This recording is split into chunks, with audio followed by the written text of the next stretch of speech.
Headlines नंतर बातम्या विस्ताराने पाहूयात। महाराष्ट्रामध्ये उघडपणे भ्रष्टाचार आणि बेबंदशाही सुरू असल्याचा हल्लाबोल उद्धव ठाकरे यांनी केलाय। राज्य आणि देशासाठी कालचा दिवस ऐतिहासिक असं देखील उद्धव ठाकरेंनी बोलून दाखवलंय। 300 खासदारांना अटक झाली असं कधीही झालं नव्हतं अशी टीकाही उद्धव ठाकरे करतायत। तसेच महायुतीची आता सत्ता जाण्याची वेळ आली आहे असा टोला देखील उद्धव ठाकरेंनी लगावलेला आहे। संपूर्ण देशात होते। कालचा दिवस हा देशाच्या दृष्टीने आणि महाराष्ट्राच्या दृष्टीने फार महत्त्वाचा होता। महाराष्ट्रामध्ये जे काही चालले ते आपण सर्व पाहतो आणि आपण सगळे भोगतो आहोत। भ्रष्टाचार एवढ्या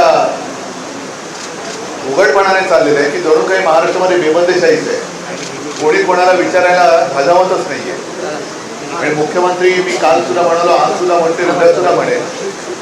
याचं कारण जोपर्यंत या भ्रष्टाचारांवरती कारवाई होत नाही तोपर्यंत मुख्यमंत्री असलेच काय आणि नसलेच काय काहीच कोणाला फरक पडत नाही। आणि काल दिल्लीमध्ये जे घडलं, मला नाही वाटत गेल्या काही वर्षात किंवा कदाचित देशाच्या इतिहासात प्रथमच 300 खासदारांना, लोकप्रतिनिधींना अटक करण्यात आली।